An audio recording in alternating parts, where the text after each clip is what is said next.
Welcome back to the Balancing Act podcast. I'm Andy Temte. On the Balancing Act, we talk to business leaders and industry experts to explore the balancing acts we play in our professional lives and learn about the events that put rocket boosters behind their career success.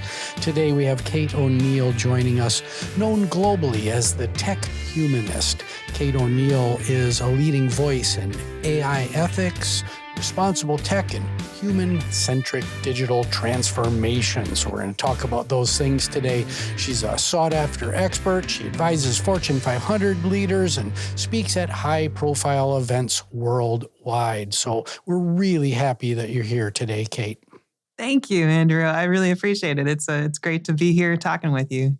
Excellent. So, Kate, before we get started in earnest, I ask all my guests to tell us the elevator pitch version of your story. Well, I've been in tech for a good, I guess now it's 30 years. I've been saying like over 25 years, but I think I can legitimately say 30 years now. Nice. And it's been quite an evolution, the technology industry itself, but my role within it too, I came into it just curious about the web, really, because the web was really coming alive at that point. It had only been around as an existent form for a year or two at that point. And I built the first website, the first departmental website at the University of Illinois at Chicago, where I was the head of the language lab as a student, still head of the language laboratory. And I built a departmental website for that language lab. It turned out to be the first departmental website at the university, and it got listed on it. Many of your listeners may not be old enough to remember this, but at that time, you could make a manually edited list of the websites that were coming online every day. And so it made one of those lists. Wow. Someone at Toshiba in California saw that website, reached out to me, because at that time we all had webmaster at our domain name listed in the footer of our websites. And so we engaged in an email conversation, and I got recruited out to Toshiba, and thus began my Silicon Valley portion of my career. Just to fast forward from there, I think I ended up working in a number of startups in various technology roles.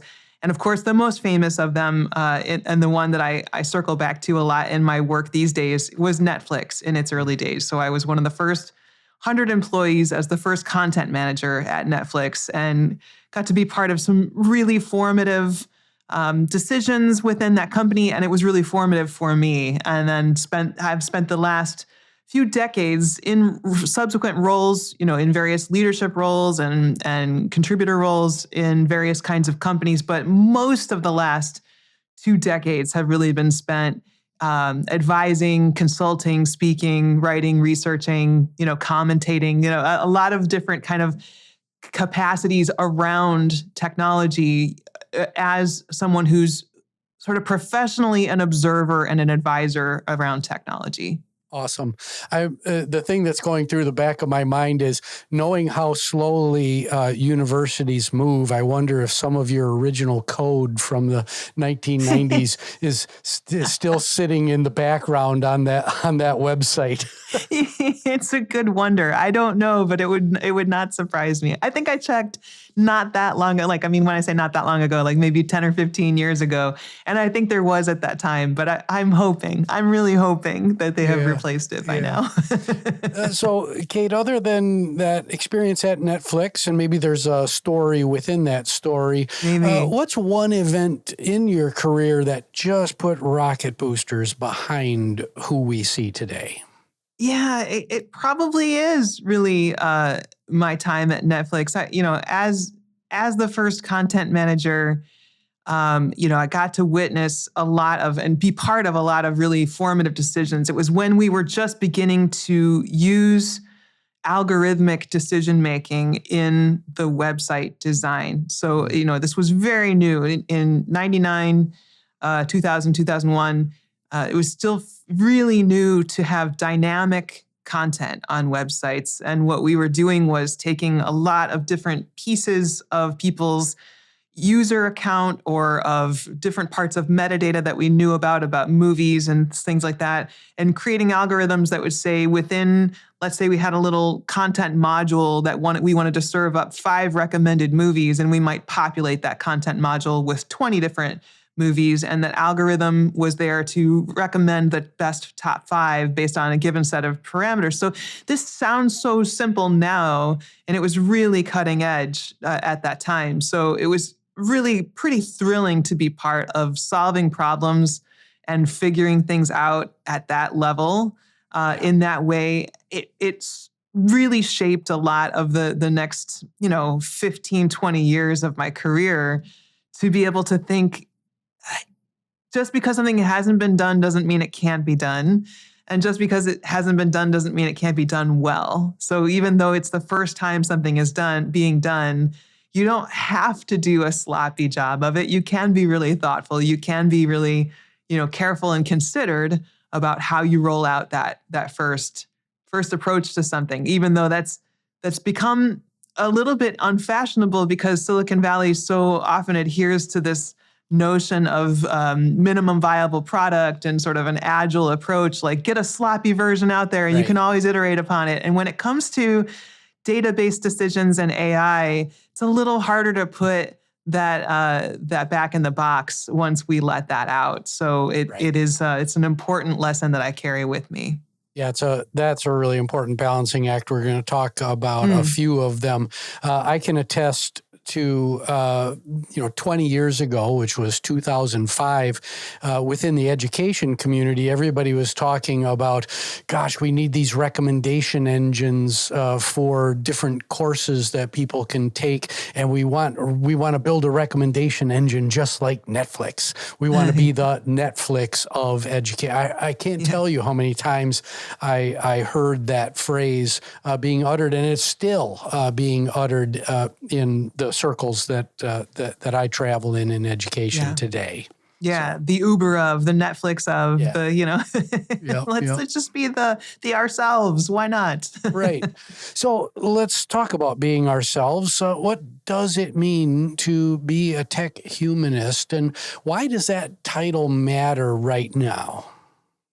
Yeah, to me, the concept of tech humanism became very apparent throughout my career. I was always finding that when I'd step back and ask for a recommendation from someone, or a letter of recommendation from a former employer for a new job, one of the things that consistently happened was that people kept, and this sort of ties into the balancing theme, people kept using these contradictory ideas to describe me.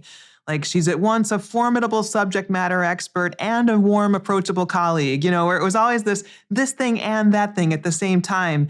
And one of those themes that recurred very, very often was like how I was so deeply technical and also so warmly human. And I thought that was a really important one. That one struck me early enough on that I kept thinking about that, turning it over in my mind and thinking like, there's something really important about this. Partly because I think it's really instructive that people consider that to be a contradiction, right? We shouldn't consider it to be such a contradiction that technology is at such odds with humanity.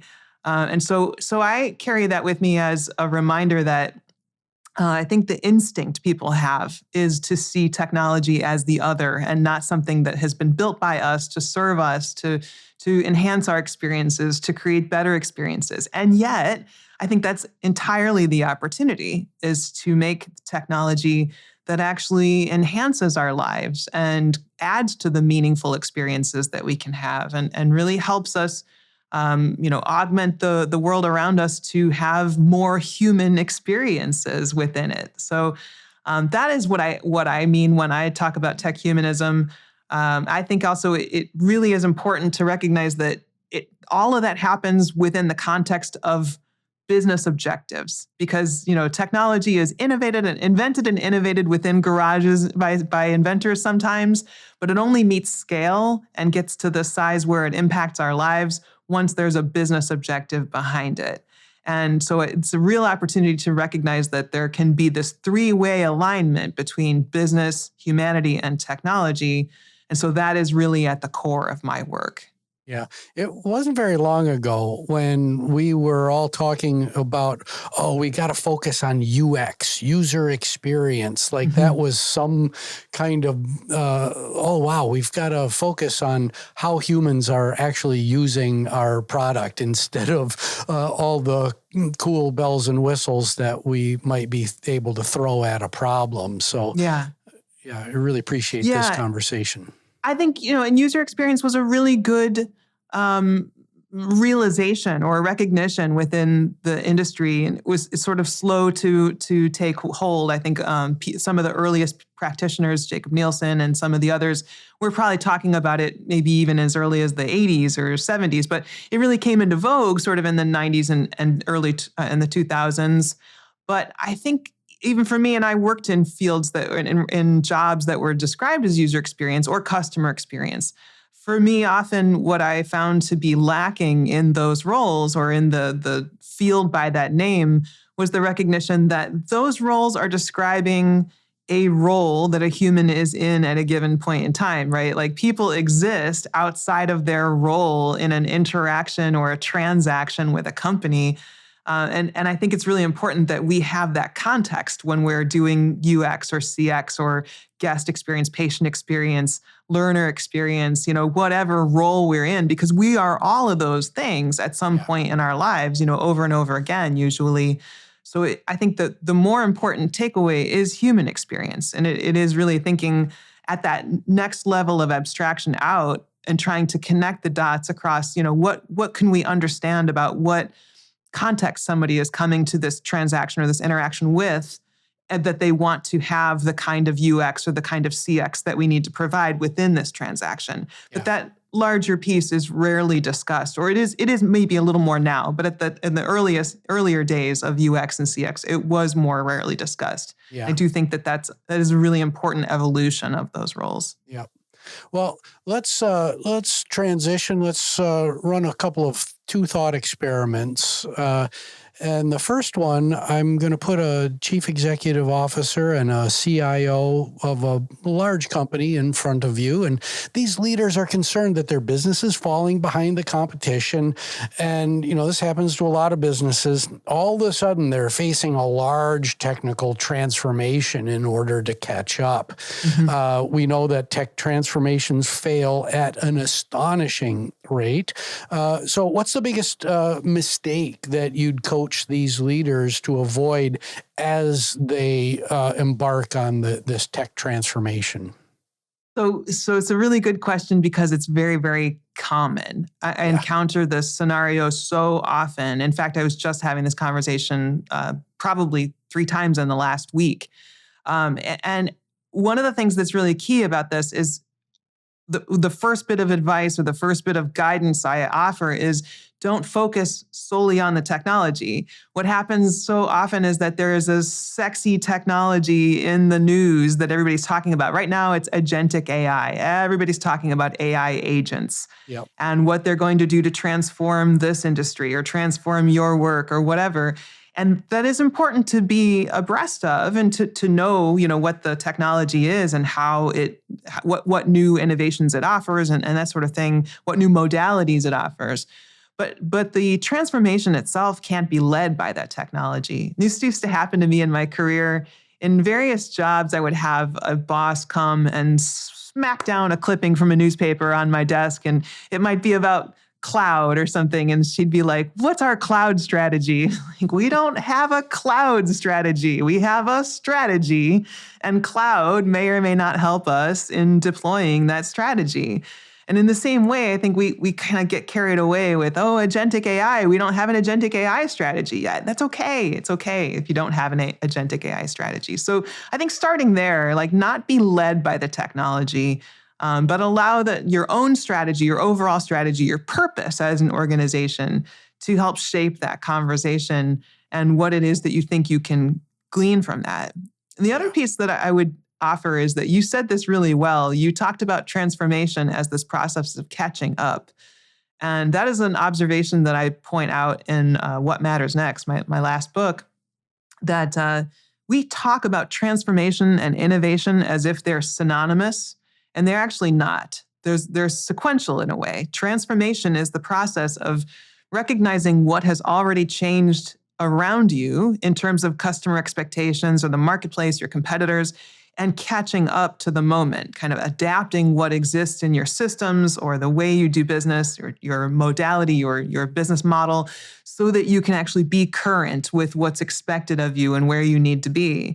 Innovation is looking ahead of where you are and trying to create new gaps between where you are and what your competitors are doing, so that you're the one creating the need to catch up for your competitors and the marketplace.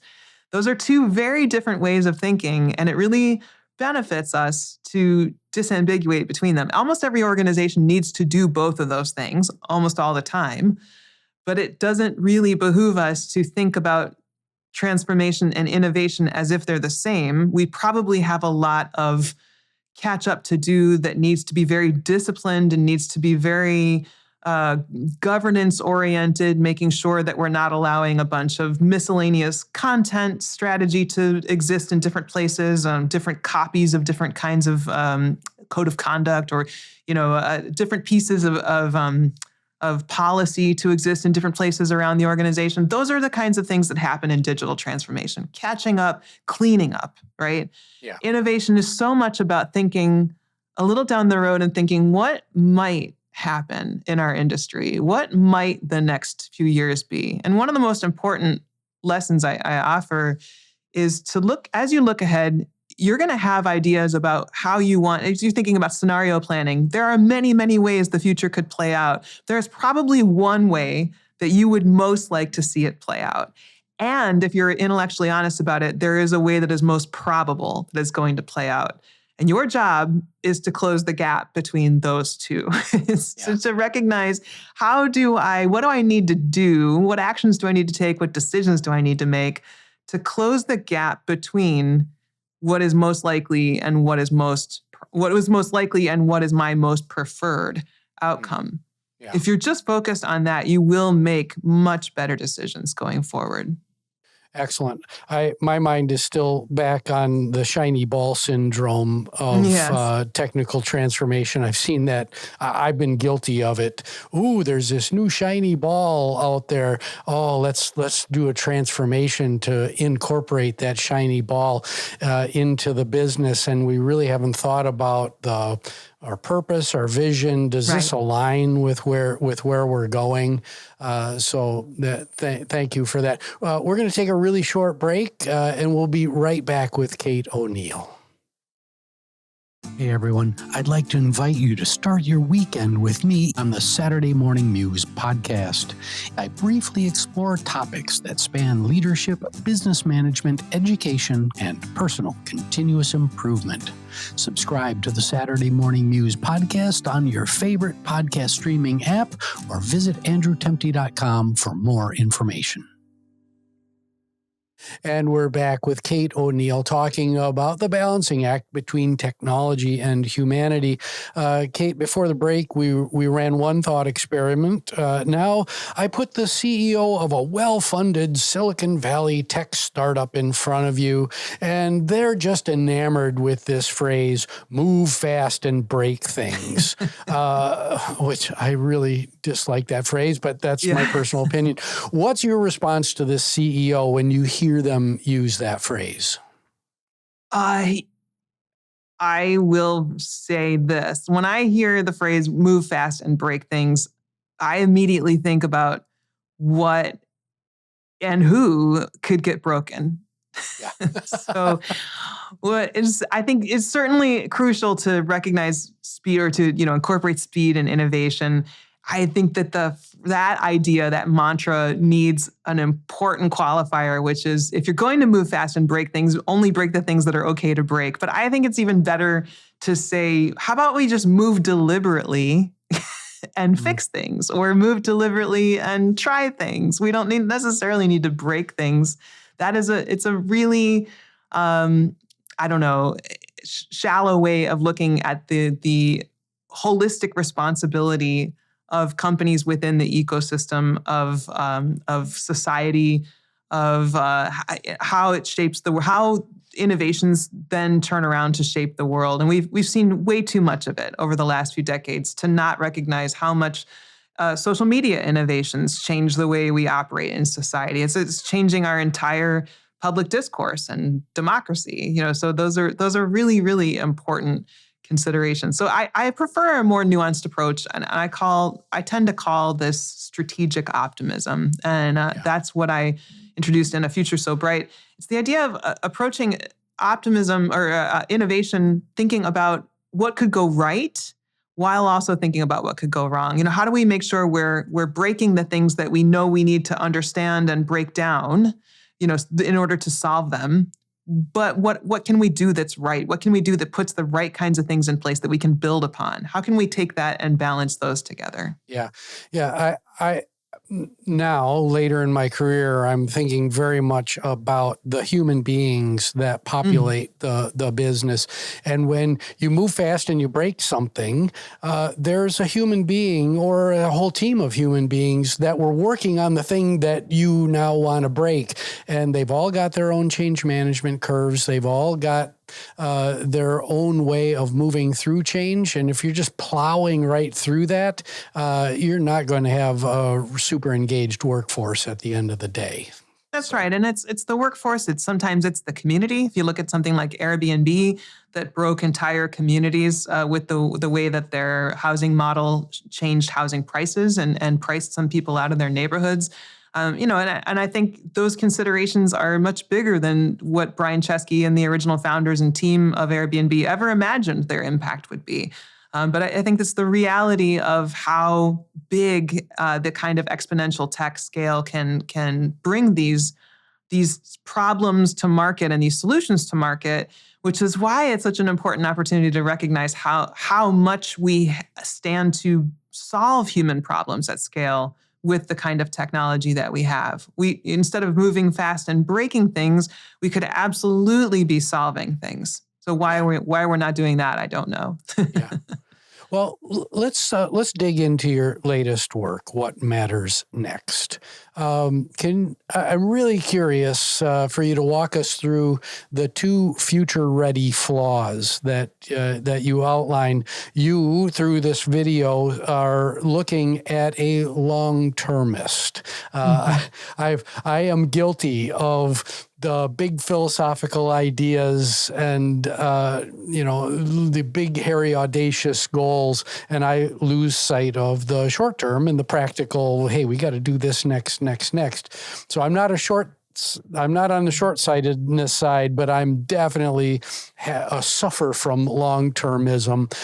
How do you get this balancing act right? Yeah, I think that short-sightedness versus long-termism is not actually the way that you and I are thinking, because you and I inherently in this discussion are talking in a much more balanced way, and I think a lot of people do. We created a quiz when we launched What Matters Next. My team and I put a quiz out there and asked a number of questions about leadership style, and of course, many people self-report having a much more balanced and integrated approach to their leadership style. It comes down to in the moment when you're feeling pressed and you're trying to figure out how you're going to distinguish your company among the competition and how you're going to kind of create your name in the space, which way you lean. And a number of the sort of famous Silicon Valley leaders lean into this short-sightedness. They're thinking about how can we move as fast as possible, move fast and break things, right? How can we move as fast as possible, adopt the new technologies as fast as possible? Like, oh, we've got frontier models in AI that can do this new thing. Now we need to integrate that into our models and do that. We don't know yet what the consequences of that are going to be, but we feel like we need to be doing the fastest, newest thing all the time. That's really risky. On the other side of that, the getting caught up in far future scenarios, we miss the pressing needs and opportunities. That tends to look like, really being focused on, hey, we think we could populate Mars.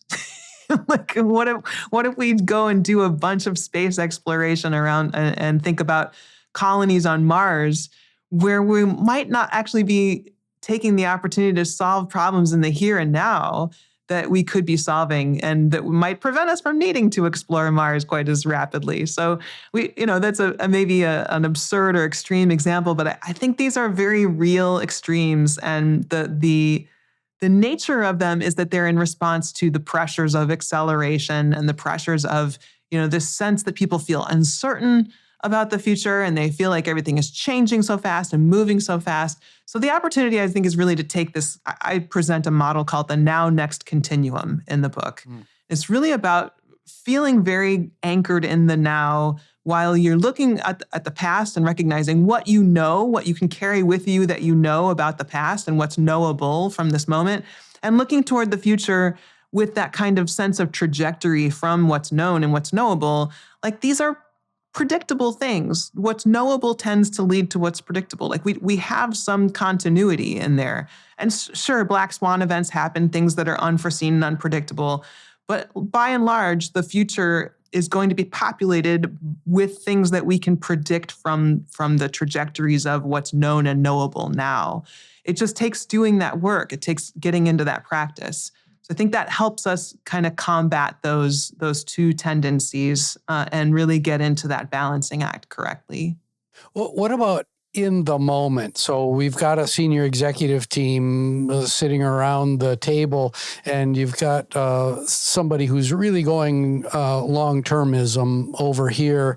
How do you in the moment challenge that person, kind of reel them back in, and then also that short-termism, that nearsighted person who's like now?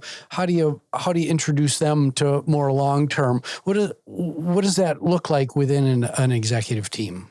Yeah, so there's a concept I introduced in What Matters Next called the harms of action and harms of inaction. And they really are about along that now next continuum, recognizing that we don't always understand the consequences of the actions that we feel impelled to take if we're thinking very rapidly and thinking not about the far consequences. And we don't always understand the consequences of not acting on information we have and know we should act on. So I think the opportunity is to, in whatever terminology is going to resonate with those around the table. It's probably not going to be to invoke harms of action or harms of inaction. That's right. Just my model, sort of academically speaking.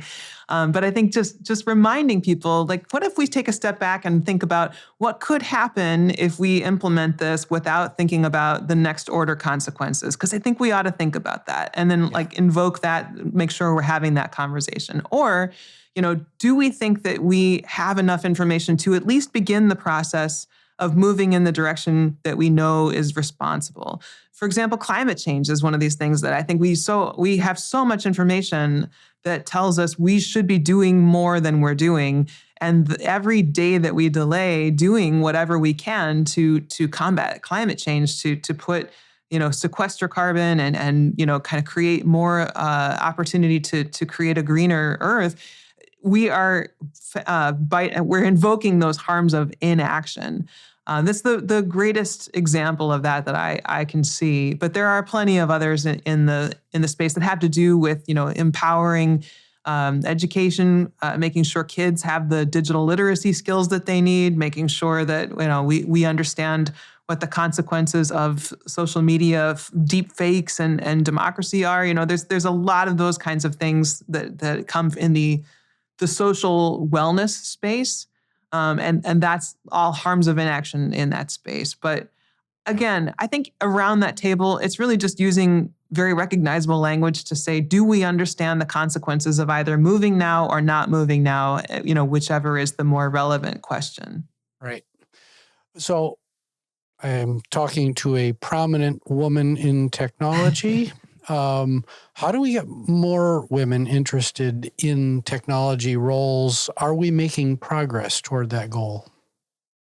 Yeah, I don't know exactly what the statistics are on this, but I would say, there are certainly a lot of programs, and we are seeing, some examples of movement upward and better representation. There's mentorship programs, inclusive hiring practices.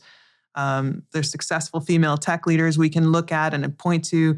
Those are all important for inspiring the next generation and making sure that people understand what the opportunities are, and that there are tech careers and that they're accessible and, hopefully appealing to a young generation of women. But I think that there's still work to do on addressing the systemic barriers that are in place. And some of those have to do with, organizational practices, recruitment, advancement, that sort of thing, clear metrics and accountability for diversity roles. And we're in a very a moment in American society, at least, where diversity is very much anti-trend. So, that's going to be a challenging discussion in many organizations.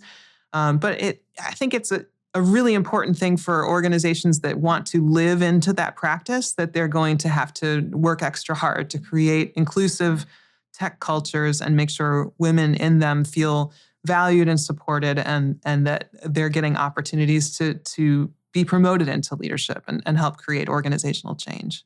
Excellent. Thank you for that, Kate. Let's have some fun at the end of the show here. 3 lightning round questions for you, if you don't mind.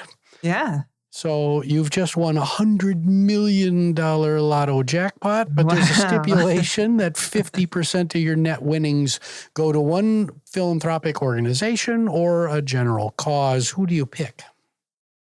Oh, wow. I don't know the name of an organization off the top of my head that would be doing this, but I would love to find an organization that's developing and deploying tech solutions for climate change, because there's nothing more urgent and important than climate change right now. And there's nothing, I think, that sits at that opportunity space of solving climate change at scale the way emerging tech can.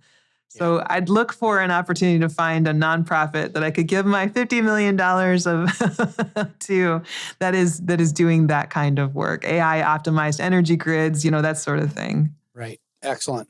So now I give you access to a time machine. You can send a message to an earlier version of yourself. What's the message and what version of yourself do you send it to? I love that. It's going to go back to me at Netflix, I suppose. And I think it's just an affirmation. Just, trust your instincts. That these kind of contradictions that you're seeing that the contradictions that seem that they're complementary are, in fact, you're right about that. You need to go with that. What you're sensing about the need to align tech capabilities with human needs. It's not a passing thought. It's really the beginning of something much bigger.